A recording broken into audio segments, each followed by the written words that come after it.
साथियों, जय भीम, जय पेरियार, नमो बुद्धाय, अस्सलाम वालेकुम, सत श्री अकाल, नमस्कार। मेरा नाम सतीश बौद्ध है और आप सभी के बीच में फिर से उपस्थित हुआ। लोकतंत्र बचाओ जन आंदोलन के माध्यम से आज की चर्चा में इस संबंध में करना चाहता हूं कि जो आपको दिया गया आरक्षण है उसका सत्य क्या है। यह आरक्षण क्यों शुरू किया गया, तो इसकी गहराई थोड़ा समझने की आवश्यकता है कि आरक्षण हमें कैसे मिला और कुछ लोगों को आरक्षण से क्यों पेट में दर्द होने लगा और कुछ लोग अब आरक्षण को क्यों समाप्त करना चाहते हैं। इस संबंध में चर्चा करेंगे। जानते हैं पहले कि आरक्षण क्या है।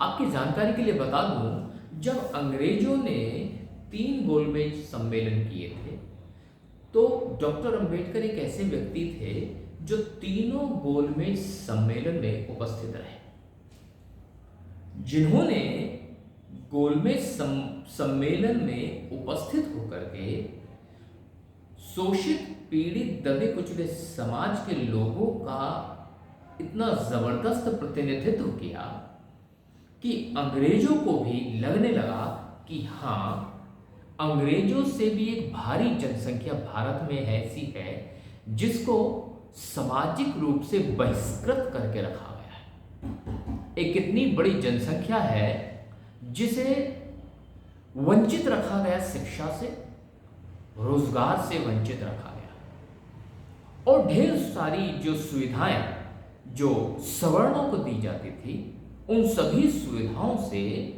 इस समुदाय को वंचित रखा गया। तो ये सारी बातें जो थी बाबा साहब ने बड़े अच्छे ढंग से गोलमेज सम्मेलन में अंग्रेजों को समझाई, जिसका परिणाम ये हुआ कि अंग्रेजों ने शोषित, पीड़ित, दबे कुचले समाज का नेतृत्व करने वाले बाबा साहेब डॉक्टर भीमराव अंबेडकर का नेतृत्व स्वीकार करते हुए कि वो इन दबे कुचले लोगों का नेतृत्व कर रहे हैं, इस नाते उन्हें समाज के लिए कम्युनल अवार्ड दिया गया। कम्युनल अवार्ड को समझना जरूरी है। कम्युनल अवार्ड क्या था? एक सेपरेट इलेक्टोरेट, दूसरा डबल वोट का अधिकार। सेपरेट इलेक्टोरेट का मतलब था कि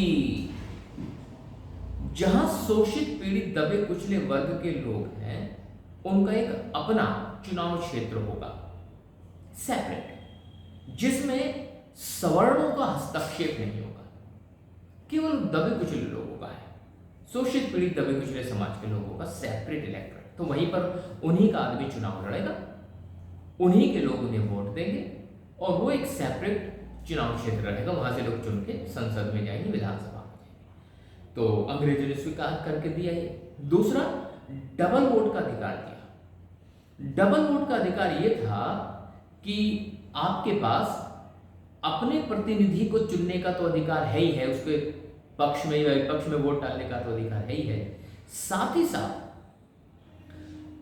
अन्य सामान्य वर्ग का कोई अगर प्रतिनिधि है तो उसे वोट देने का भी अधिकार, उसके पक्ष में या विपक्ष में वोट देने का भी अधिकार था। तो ये 2 अधिकार आपको मिले। मजे की बात यह है कि केवल और केवल कम्युनल अवार्ड शोषित, पीड़ित, दबे कुचले समाज के लोगों को ही अंग्रेजों ने नहीं दिया। इसी तरह का अवार्ड उन्होंने मुसलमानों को भी दिया था, तो मुसलमानों को प्राप्त हुआ। ऐसे में जब ये खबर मोहनदास करमचंद गांधी जी को प्राप्त हुई तो उस समय वो यड़वाड़ा जेल में थे। उस जेल में रहते हुए ही गांधी जी को इतना बड़ा धक्का पहुंचा कि अगर कम्युनल अवार्ड मुसलमानों को या सिखों को दिया जाता है तो मुझे कोई आपत्ति नहीं, लेकिन इन शोषित, पीड़ित, दबे कुचले समाज के लोगों को ये कम्युनल अवार्ड किसी भी रूप में दिया जाना नहीं चाहिए। तो लिहाजा उसने जो है पत्राचार के माध्यम से अंग्रेजों से संपर्क किया। अंग्रेजों ने 2 टूक जवाब दे दिया कि वैसा वैसा है, जो हमने करना था वो कर दिया, अब जो तुम्हें करना तुम करो, हमें कोई आपत्ति नहीं है, हमने तो दे दिया। अब चूंकि गांधी को ये वाली बात नागवार गुजर रही थी, तो उसने जेल में बैठे बैठे ही अनशन करना शुरू कर दिया। अब आप इस बात से अंदाजा लगा सकते हो कि आपके हक अधिकारों के खिलाफ एक व्यक्ति धोती लंगोटी में ही आपके खिलाफ खड़ा हो गया, अभी जेल में बैठा बैठा। इसका मतलब समझ सकते हैं कि जातिगत दुर्भावना एक व्यक्ति के मस्तिष्क में कितनी गहरी रही होगी उस समय। उस जातिगत दुर्भावना के चलते हुए आपको मिलने वाले कम्युनल अवार्ड को उसने जो है निरस्त करने के लिए आवेदन किया अंग्रेजों से। अंग्रेजों ने उसकी बात को ठुकरा दिया। जब अंग्रेजों ने ठुकरा दिया तो वो अनशन पर बैठ गया। अच्छा, उस दौरान गांधी वास्तव में एक बहुत बड़े नेता थे, कांग्रेस एक बहुत बड़ी शक्ति थी। तो परिणाम ये हुआ कि जैसे ही डॉक्टर अंबेडकर को ये सारे अधिकार प्राप्त हुए आपके समाज के लिए, तो कांग्रेसियों ने आपके समाज के लोगों के ऊपर अत्याचार करने शुरू कर दिए। अब बाबा साहब के पास पत्र आने शुरू हो गए कि साहब आज जो है देश के ही हिस्से में हमारे समाज के लोगों को मारा गया, वहाँ हमारी बहन बेटी के ऊपर प्रताड़ना की गई। तो ढेर सारे पत्र आने लगे और इतना ज़्यादा दबाव बना दिया गया कि ऐसा होने लगा कि संभवतः डॉक्टर अंबेडकर की हत्या भी कर दी जाए। तो इतना ज़बरदस्त दबाव बाबा साहब के ऊपर बनाया गया। और एक पल ऐसा आया कि जब वहाँ जो है भूख हड़ताल पे बैठे हुए गांधी की जो है प्राण निकलने वाले थे, तो उनकी पत्नी कस्तूरबा गांधी जी बाबा साहब के दरवाजे को जाके खटखटाती हैं। जैसे दरवाज़ा खुलता है तो सामने बाबा साहब दिखाई देते हैं। तो बाबा साहब कहते हैं कि आप कौन हैं? तो उन्होंने कहा कि मैं मोहनदास करमचंद गांधी जी की पत्नी कस्तूरबा गांधी हूँ और आपसे निवेदन करने आई हूँ कि मेरे पति के प्राणों को बचा दो। उसने ऐसे अपने धोती का पल्ला फैला करके उसके प्राणों की भीख मांगी। और ठीक वहीं माता रमाबाई भी उपस्थित थी। तो ऐसे में बाबा साहब ने कहा कि आप चिंता ना करें, आपके पति के प्राणों को बचाने के लिए जितना भी भरसक मैं प्रयास कर सकता हूँ वो मैं ज़रूर करूँगा। ये वादा लेकर के वो चली गई। तो उन्होंने माता रमाबाई से पूछा, अम्मू मुझे क्या करना चाहिए? परिस्थिति बड़ी ख़राब है, पूरे देश में हमारे लोगों के ऊपर अत्याचार हो रहा, हमारी बहन बेटियों के साथ दुराचार होना शुरू हो गया, क्या करूँ? तो माता रमाबाई ने कहा, साहब अगर आप ठीक हैं तो सब ठीक है, आप स्वस्थ हैं तो सब कुछ ठीक हो जाएगा। तो इस इशारे को बाबा साहब समझ गए और उन्होंने फिर यड़वाड़ा जेल में भी गांधी से मिलने का प्रस्ताव रखा। ये पहली बार हुआ कि सवर्णों के नेता के रूप में गांधी नेतृत्व कर रहे थे और शोषित पीड़ित दबे कुचले समाज के नेता के रूप में, नेतृत्वकर्ता के रूप में बाबा साहब अंबेडकर जो है नेतृत्व कर रहे थे। पूरे 5000 सालों के इतिहास में ये पहली बार हुआ। गांधी अपनी बातों पर अड़े रहे कि मुझे कम्युनल अवार्ड नहीं चाहिए, इन लोगों से कम्युनल अवार्ड को मैं नहीं मिलने दूंगा। बाबा साहब समझ रहे थे अगर जो है गांधी के प्राण चले गए, अगर वो मर गए तो पूरे देश में जो है हमारे लोगों के ऊपर अत्याचार करने शुरू कर देगी कांग्रेस और कांग्रेस के लोग, सवर्ण लोग हमारे पर अत्याचार करना शुरू कर। तो हमारे लोगों की चिंता उनके मन में थी। फिर भी उन्होंने भागते भूत का लंगोटा भी छीनना उचित समझा। तो बाबा साहब डॉक्टर भीमराव अंबेडकर जी ने कम्युनल अवार्ड को छिन जाने के बावजूद भी उन्होंने आपके लिए, मेरे लिए, हम सब के लिए नौकरियों में आरक्षण की वकालत की। उन्होंने कहा कि नौकरियों में आरक्षण दो और शिक्षा में हमें आरक्षण दो, साथ ही साथ राजनीति में भी हमें आरक्षण दो। भले ही राजनीतिक आरक्षण को आप 10 साल के लिए दें, ध्यान रखना राजनीतिक आरक्षण 10 साल के लिए मांगा, बाकी शिक्षा का और रोजगार का, सरकारी नौकरियों का आरक्षण के लिए कोई समय सीमा निर्धारित नहीं की गई थी। तो इस तरह से एक दस्तावेज तैयार किया गया, उस पर सवर्णों के नेता गांधी ने हस्ताक्षर किए और शोषित पीड़ित दबे कुचले समाज के नेता डॉक्टर अंबेडकर ने हस्ताक्षर किए। उसे पूना पैक्ट कहा गया और यहां से शुरुआत होती है आपको दिए जाने वाले आरक्षण की, जो कि आपकी जनसंख्या के अनुपात में था। अनुपात ये था कि अनुसूचित जाति के लोगों को 15% आरक्षण दिया जाए, अनुसूचित जनजाति के लोगों को 7.5% आरक्षण दिया जाए। इस करके 22.5% आरक्षण SC और ST को प्रदान किया गया। और ऐसा कैसे ही उसे संविधान में लागू कर दिया गया, संविधान में लिख दिया गया, जिसका परिणाम यह हुआ कि ढेर सारे सवर्णों के पेट में दर्द होने लगा। वो लोग परेशान होने लगे कि जो हजारों सालों से पीड़ित थे, जिन्हें हमने दबा के रखा था, जिन्हें हमने शिक्षा का अधिकार नहीं दिया, उनको अब आरक्षण मिल जाएगा, आरक्षण मिलने लगा है और वो सरकारी नौकरियों में जाने लगे। और परिणाम यही हुआ, आपके समाज के ढेर सारे लोग सरकारी नौकरियों में भर्ती किए गए और उनकी आर्थिक स्थिति में काफी सुधार हुआ। तो यहां से आरक्षण की शुरुआत हुई और आरक्षण आपको मिलना शुरू हुआ। लेकिन दर्द तो जिस दिन आरक्षण मिला था उसी दिन से शुरू हो गया था। अब उस दर्द का निवारण धीरे धीरे अब इन्होंने करना शुरू किया, धीरे धीरे करके इन्होंने अब अपनी सरकार बनाई मनुवादी लोगों ने। और अब देखिए कि आज आपका आरक्षण धीरे धीरे आप सबके हाथों से खिसकता जा रहा है। लेकिन बीच में जो है मंडल कमीशन आया, मंडल कमीशन ने ओबीसी के लिए भी जो है 27% आरक्षण की व्यवस्था कर दी। तो इस करके अनुसूचित जाति के लिए जो है 15% और अनुसूचित जाति जनजाति के लिए 7.5% और अन्य पिछड़े वर्ग के लिए दिया गया 27% आरक्षण। इस करके टोटल आरक्षण बना 49.5%।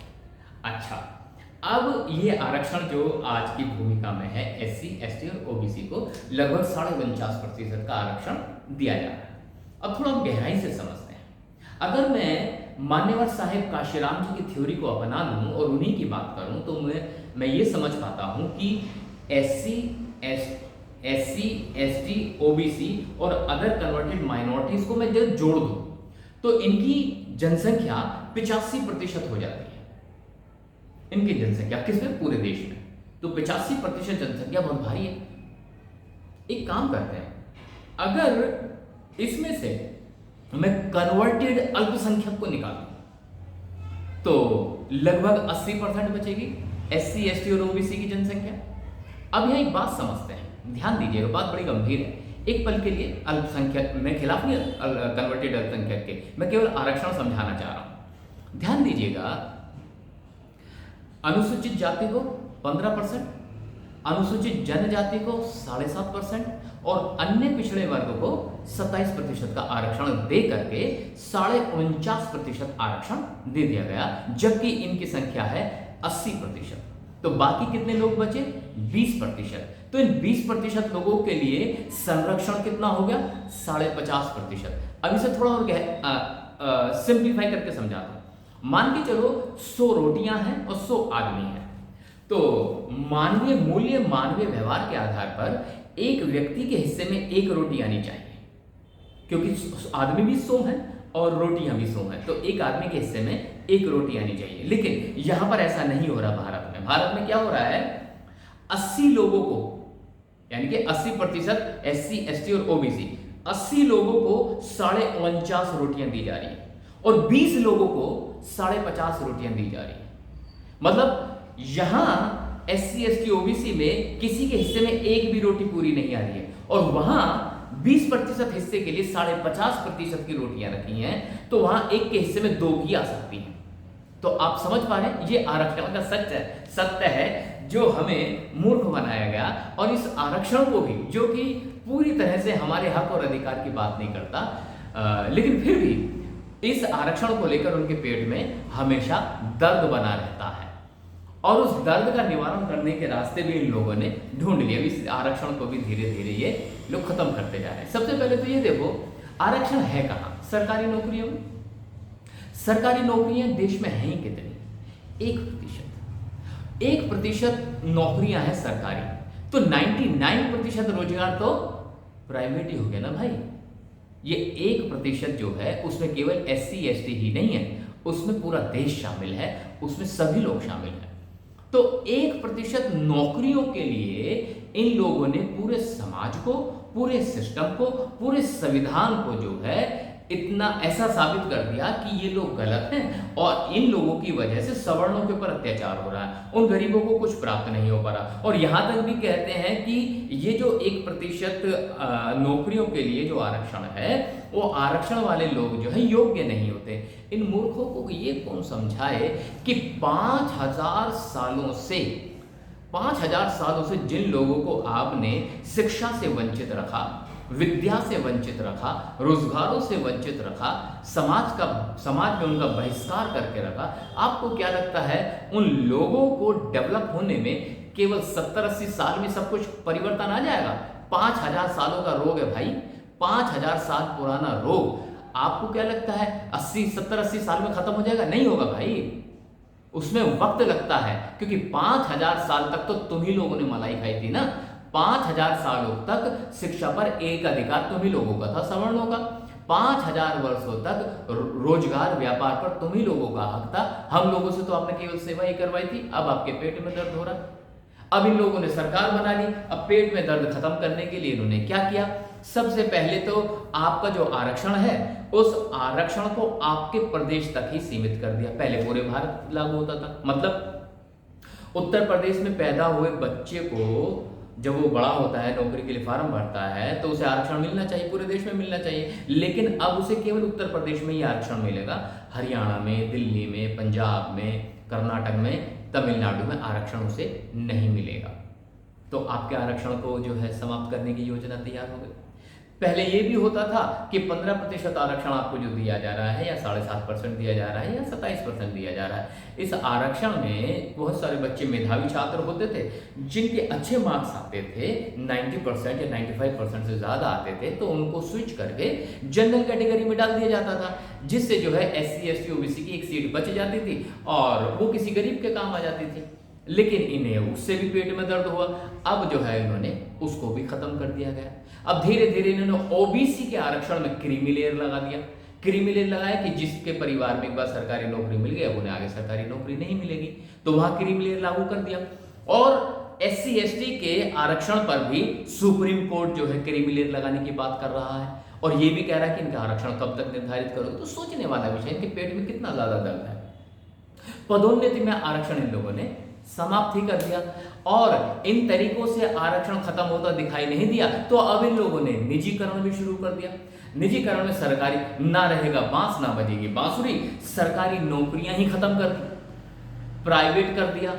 जो सरकारी महकमा था, उस महकमा का महकमा ही प्राइवेट कर दिया, पूरी कंपनी ही बेच डाली। केवल किस लिए? एक जातिगत दुर्भावना के इस समाज के लोगों को रोजगार ना मिल जाए, इस समाज के लोग आगे ना चले जाएं। इस वजह से उन लोगों का आरक्षण ही समाप्त हो जाएगा। निजीकरण कर दो, निजीकरण कर दिया। अब इन्होंने लेटरल एंट्री भी निकाल दी कि देश की नीति निर्धारण में ये लोग पढ़ने लिखने लगे हैं और IAS का एग्जाम पास करके ये सेक्रेटरी और जो है जनरल सेक्रेटरी भी बन सकते हैं, और बन रहे हैं, देश की नीति निर्धारण में अपनी भूमिका निभा रहे हैं। वहां से भी इनको हटाओ। तो क्या किया इन्होंने? लेटरल एंट्री लगा दी। अब जो है अपने अपने लोगों को ही बिना एग्जाम के भर्ती कर रहे हैं। तो अब देखिए ना, आपके आरक्षण के ऊपर चौतरफा हमला कर रहे हैं, चारों तरफ से आप ही के आरक्षण को समाप्त करने की बात एक लोग करने लगे। आपको नहीं लग रहा कि जो है सवर्णों के पेट में कितना ज्यादा दर्द हो रहा है? और उस समय इनको दर्द नहीं था जब हमारी बहन बेटियों के ऊपर अत्याचार कर रहे थे, उस समय दर्द नहीं था इनको। जिस मंदिर को हम खुद अपने हाथों से बनाते थे, एक एक ईंट लगा करके पूरा जो है बिल्डिंग खड़ी करते थे, वो प्रतिमा जो अंदर लगी हुई है, उस प्रतिमा का भी निर्माण हमारे लोग किया करते थे, मूर्तिकार। और जब वो मंदिर बन के तैयार हो जाता था, उस मंदिर में घुसने कोई इजाजत ही नहीं थी। ये भूल गए उन लोगों, उन दिनों को भूल गए। आज इनके पेट में दर्द हो रहा है। अरे यार, एक मौका मिला ना, एक मौका, केवल एक मौका। तुमने तो हमारे सारे मौके छीन के रखे हुए थे। और सुनो, ये वाली सारी बातें मैं आपको क्यों बता रहा हूं? सच पूछो तो मेरा तो कोई हक अधिकार ही नहीं है आपसे ये वाली बातें करने का। आपकी ये वाली सारी बातें आपको समझाने का अधिकार उस आदमी का है जिस आदमी को तुमने वोट दी थी, जिसे आपने नेता चुना था। ये उसका काम है। सच पूछो तो मैं तो एक सामाजिक आदमी हूँ यार। मैं तो जो है ये प्रण लेके चला था, मैं तो जो है बुद्ध के धम्म का प्रचार करूंगा और अंधविश्वास और पाखंड की जो है धज्जियां उड़ाता चला जाऊंगा, क्योंकि हमारे रहनुमा बैठे हैं नीले रंग वाले, वो संभाल लेंगे सब। लेकिन हमारे रहनुमा कैसे निकले?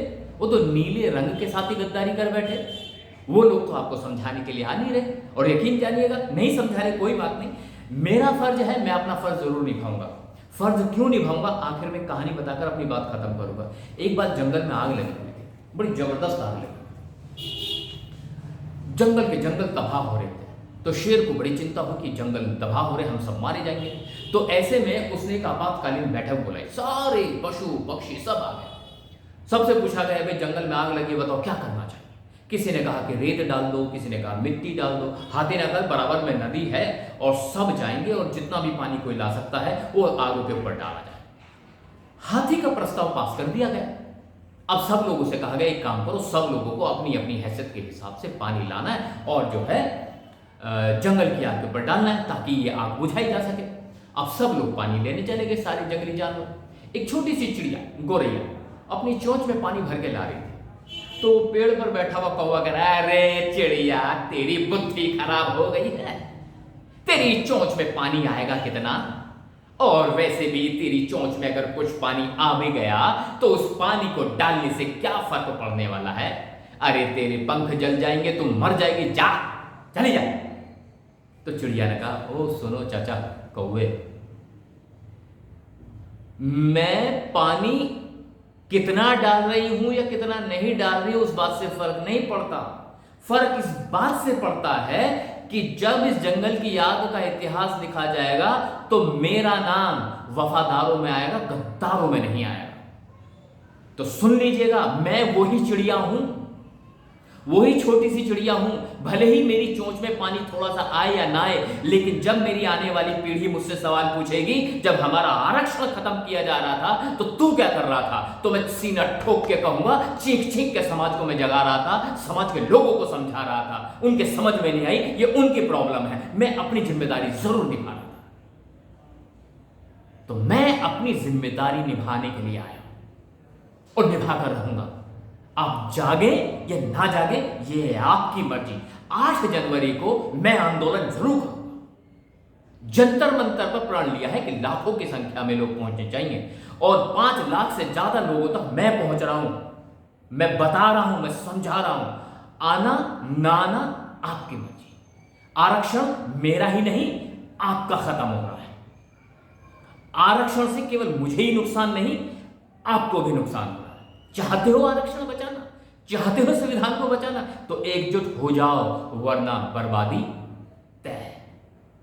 इन्हीं शब्दों के साथ मैं सतीश बौद्ध अपनी बात को यहीं समाप्त करता हूं।